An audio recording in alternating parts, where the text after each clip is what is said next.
status quo ele se baseia no condicionamento, né? Ele se baseia na expectativa que a sociedade tem em cima do indivíduo, saca? Isso é status quo.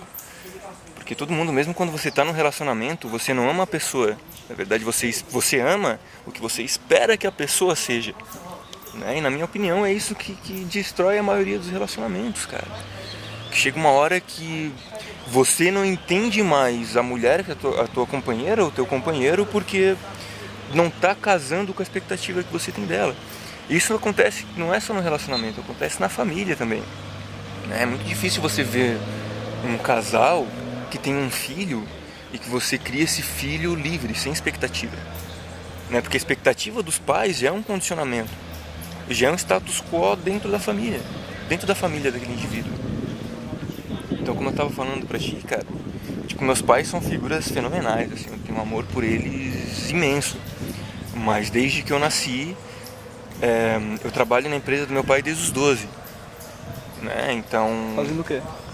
Cara, de tudo. Eu comecei carregando peça, pintando peça, depois trabalhei com venda, depois fui gerente de oficina, depois montei uma oficina, montei uma fábrica aqui em Fortaleza.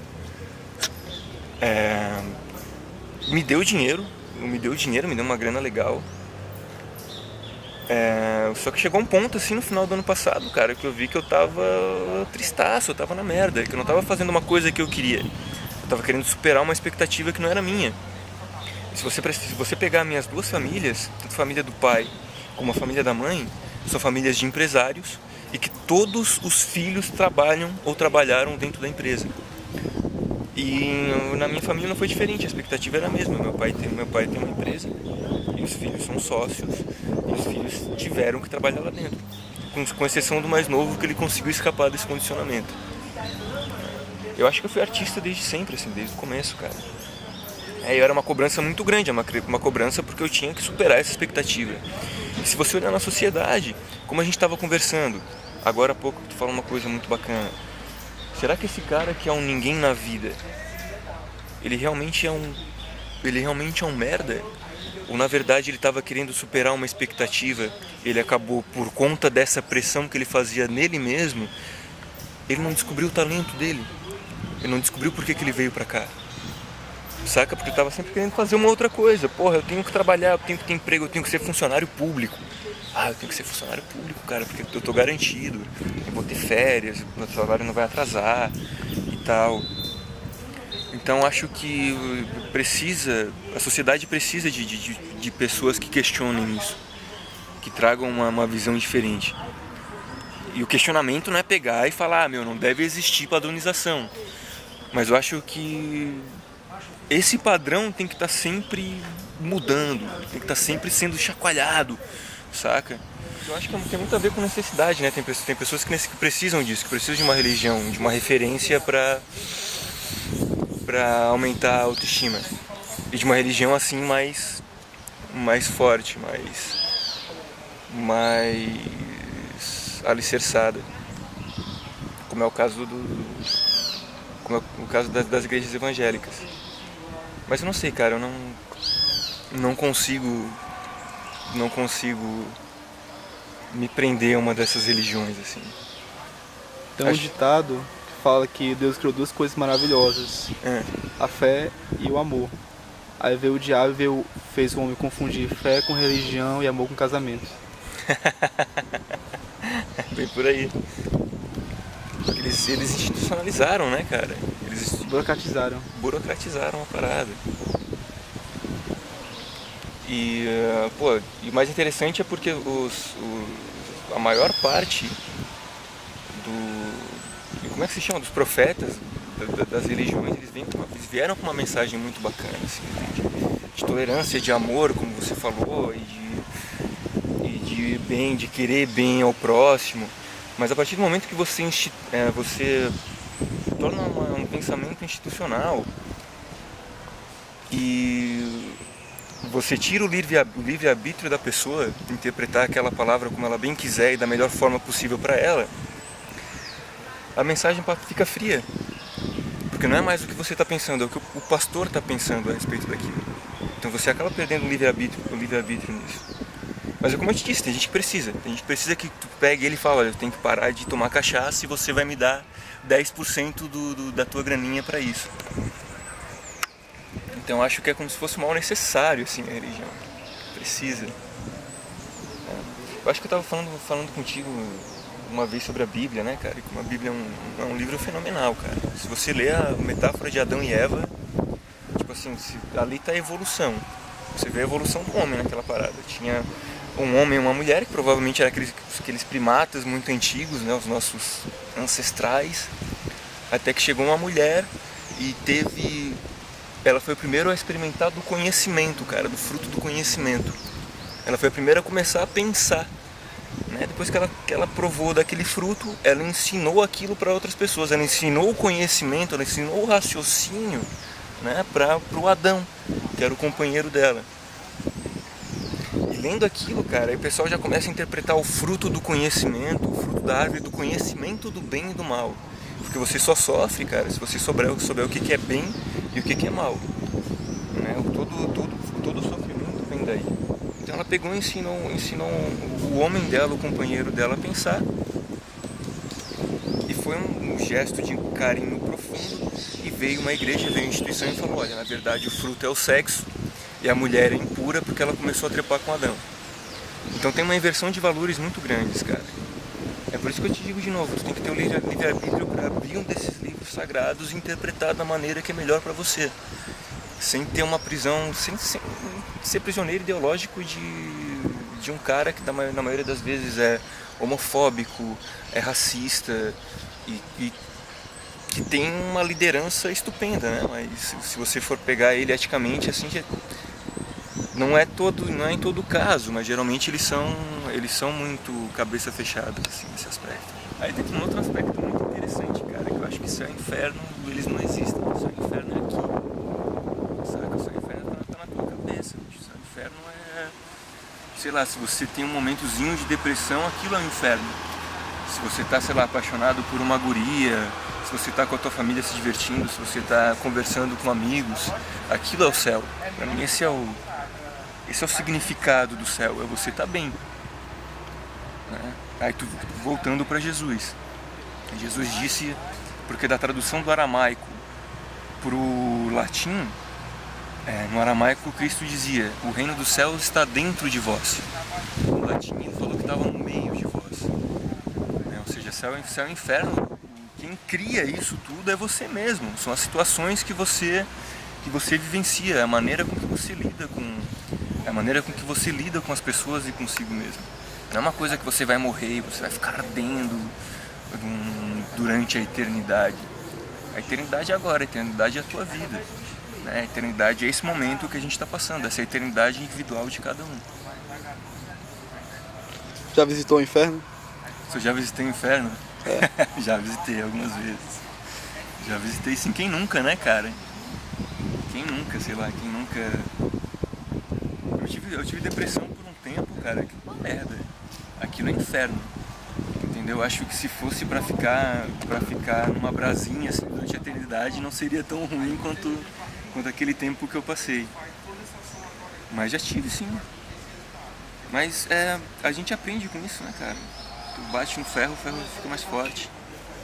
Então o tempo ele vai ensinando a gente a ver as coisas de uma forma um pouquinho diferente.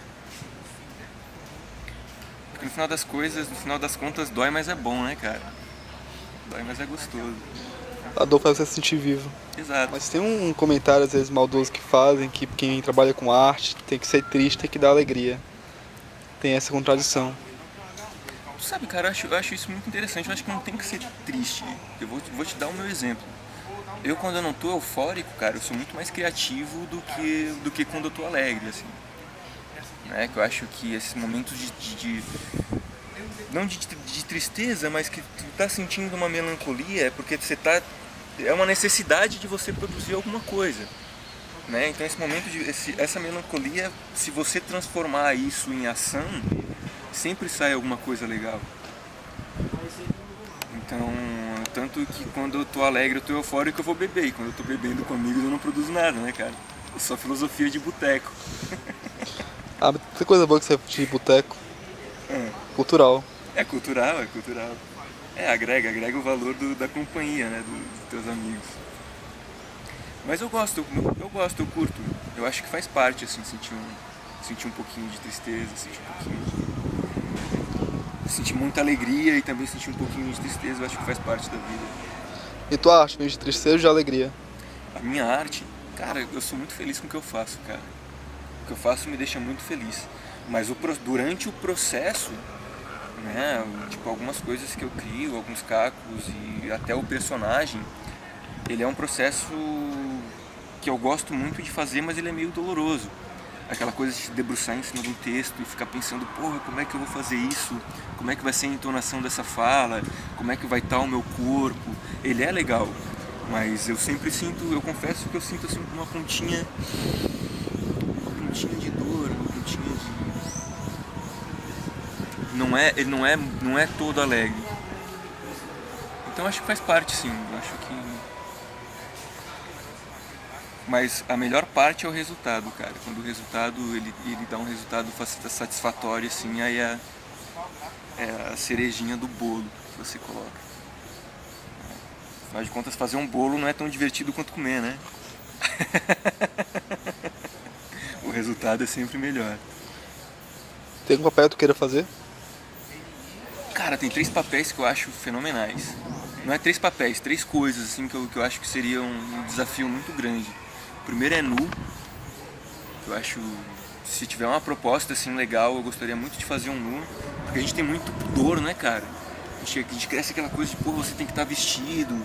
Aí quando você faz ali 2, 3 anos de idade, a tua mãe já tá falando pra você colocar a tua cueca, colocar a roupinha, aquela coisa toda. Então eu acho que se eu fizer em cena um nu, eu vou estar me desafiando, né? Eu vou estar quebrando esse paradigma que eu tenho, né? Vai ser uma autossuperação. O outro, cara, foi quando eu vi Os Segredos de Brokeback Mountain, que eu vi dois atores heterossexuais fazendo homossexuais com maestria, cara. E você acreditava naquele amor. Isso é muito difícil porque, de novo, a gente vai bater num pudor, a gente vai bater num tabu, né? Então acho que fazer um homossexual, e se eu conseguir convencer num papel como esse, vai ser uma coisa que eu vou me sentir muito feliz, assim, eu vou curtir muito.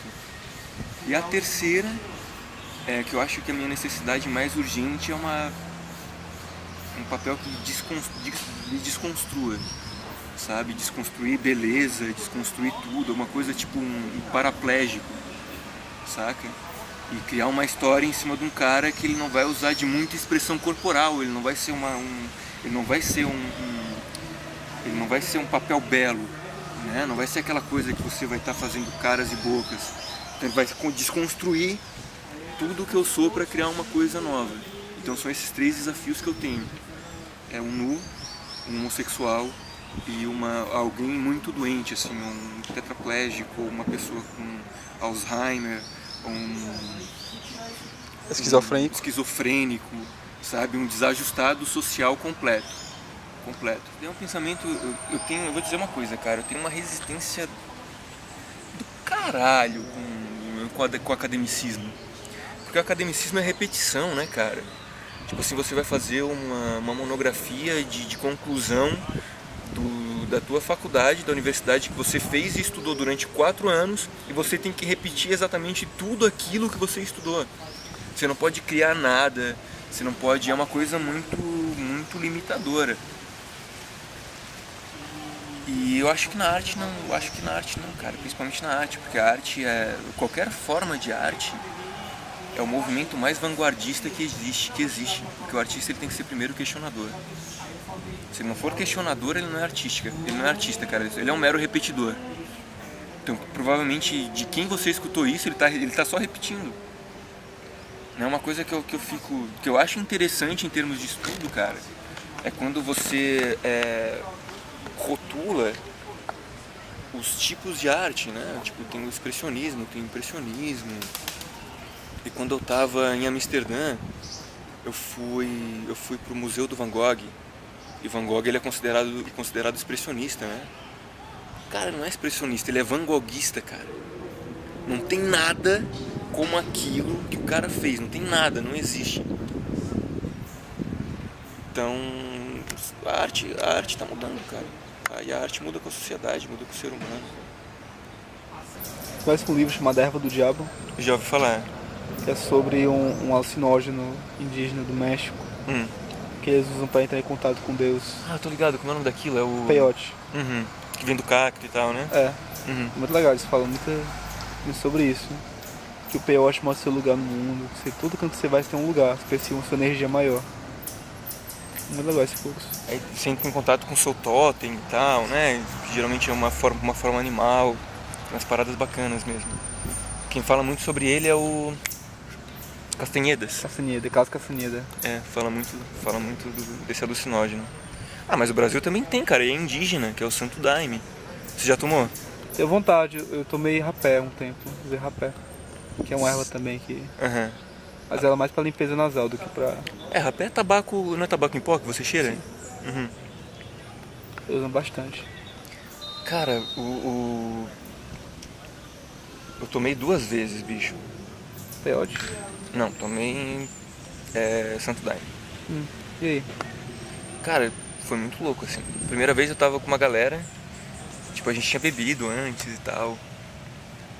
E o pessoal tomou, só que eles estavam num clima de festa, então era como se eles tivessem tomado uma dose de LSD, assim, tivessem tomado um doce. Eu tava numa vibe completamente diferente, cara. Eu comecei a ver coisas na parede, assim, começaram a aparecer olhos e bocas na parede. E esses olhos me observando e as bocas conversando comigo. Eu tava com uma namoradinha na época e eu tentava falar com ela, só que eu não entendia, só eu que entendia a minha língua, saca? E no final das contas, tipo, eu olhei pra janela, nessa época eu era ateu, eu olhei pra janela, aí da janela começou a sair um feixe de luz, aí desse feixe de luz ele começou a tomar uma forma, foi tomando uma forma, ele tomou uma forma de lutador de kickboxer tailandês. Aí eu olhei pra aquilo e fiquei, o que é isso? Será que Deus é um lutador de kickboxer tailandês? E eu ateu pra caramba e tal. E a segunda vez que eu tomei sozinho. Aí eu fui pra Guaramiranga e tal. Eu entrei numa clareira, numa floresta. E tomei sozinho porque, como eu tinha tomado com amigos, não tinha funcionado, eu quis experimentar sozinho. Aí eu visitei os 3 estágios, cara. Eu visitei o céu, visitei o inferno e visitei o... Do meio. Como é o nome daquilo? Purgatório. Foi muito louco, bicho. Foi louco. Como foi as visões lá? Como foi as sensações? Tinha passado uns 40 minutos e não tinha acontecido nada. Eu não tinha sentido efeito ainda. Aí eu pensei, eu acho que não vai bater, né? Então eu vou pra casa. Só que daí na hora que eu abri os olhos, assim, cara, as nuvens começaram a se transformar. Começaram a se transformar. E de repente uma das nuvens se transformou num anjo. Ele desceu assim até pertinho de mim e me chamou, como se estivesse pedindo para me levantar. E o outro pegou, desceu também, o outro anjo pegou e pediu que eu me levantasse. Quando eu me levantei, cara, eu senti uma felicidade absurda. Tudo era colorido, tudo era luz. Eu era luz, o espaço ao redor era luz, o céu era luz. Foi uma experiência muito, muito intensa. Só que geralmente quando você toma o Santo Daime, você vomita. E como na hora que eu comecei a ter a visão desses anjos, eu tava querendo ir embora, e eu comecei a vomitar, eu pensei, vai ver que eu tava no meio de uma alucinação, eu entrei no carro e quis ir pra casa e tive essas viagens no meio da casa. Então eu acho que eu capotei o carro, e o que eu tô vomitando agora é sangue. É o meu sangue, porque eu tô morrendo. Aí eu acabei indo pro inferno nessa hora. E o inferno, cara, foi uma coisa muito louca, porque eram várias pessoas sentadas, uma do lado da outra. Teve uma coisa muito legal na hora que eu tava no céu. Que eu me ajoelhei, eu abracei as minhas próprias pernas.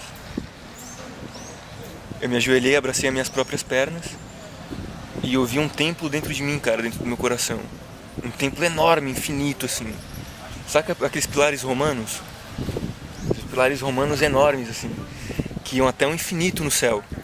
E tudo muito colorido, tudo muito rosa. E tinha um som e tinha um mantra Om no fundo. E na época eu ainda não praticava yoga, não fazia nada. Aí eu associei essa parada com aquilo que o Cristo falou, que o reino do céu está dentro de vós. O templo de cada um tá dentro de você mesmo. Aí tá, depois, voltando, recapitulando. Depois eu pensei que eu tivesse dirigido e tivesse ido pra casa no meio da alucinação. E eu pensei, eu capotei o carro. E o que eu tô vomitando agora é sangue, porque tava com gosto de sangue. Então eu acho que eu morri. E na hora que eu morri, cara, na hora que eu tive a sensação da morte, eu comecei a ver várias pessoas sentadas uma do lado da outra, tipo assim, debruçadas sobre os próprios joelhos, assim, saca? E eu tentava conversar com elas e não conseguia. Tipo assim, era um lugar que não existia comunicação e tudo era escuro e tudo era vácuo, tudo era vazio. Sabe? Tudo nada fazia sentido naquele lugar. Não tinha fogo, não tinha nada, só tinha uma falta de sentido completa. Era só espera e era só o negro e era um vácuo, era nada. Aí depois disso passou essa lombra. Aí quando eu me levantei, cara, tipo assim, quando eu consegui abrir os olhos, eu olhei ao redor porque eu tava numa clareira e que eu tava cercado por árvores. E as árvores se transformaram em índios, saca? Os índios ficavam olhando assim pra minha cara, pro meu olho, todos me observando e alguns batendo tambor. Eu pensei, caralho, brother, eu tô no meio de um ritual indígena, velho. O que eu tô fazendo aqui, meu irmão? E todo mundo fazendo aquilo, que era como se aquele ritual tivesse sido feito pra mim, porque aconteceu alguma coisa que eu não compreendia. Aí de repente eu vi uma velha, que era como se fosse uma bruxa. Essa velha colocou assim o dedo, mais ou menos 1 metro de distância do meu rosto. E o dedo dela começou a crescer. Cresceu, até que chegou na ponta do meu nariz. Quando chegou na ponta do meu nariz, ela olhou pra mim assim, ela não tinha olhos. Ela olhou pra mim assim como se tivesse prove de mim, prove do meu dedo. Eu peguei, quebrei um pedaço da ponta do dedo dela, botei na boca e comecei a mastigar. Aí eu vi que era um galho de uma árvore. E assim eu tinha chegado perto do galho de uma árvore e comi um pedaço da árvore. Aí passou, acabou. Mas esse processo todo, cara, foram umas 3 horas isso acontecendo. Tipo assim, eu resumi essa história pra ti, mas foi uma coisa enorme, foi uma noite inteira eu vendo essas paradas. Mas assim, eu acho as drogas uma bacana legal, uma forma bacana de você expandir a sua consciência, mas ela é artificial, né, cara? Então, apesar de eu ter visto muito simbolismo nesse sonho que eu tive, e ter compreendido muito sobre mim mesmo durante esse sonho, durante essa alucinação, eu acho que você consegue chegar a essas conclusões sem precisar de um veículo externo. Tipo assim, uma droga. Tá, pra gente terminar aqui, o Belchior fala: meu delírio é experiência com coisas reais. Pô, cara, terminou da melhor forma possível. Se quiser falar aí pra câmera só pra... O meu delírio? É experiência com coisas reais. O meu delírio é experiência com coisas reais. Belchior. Citado por Iago Barreto. Tá, tchau aí. Falou, galera.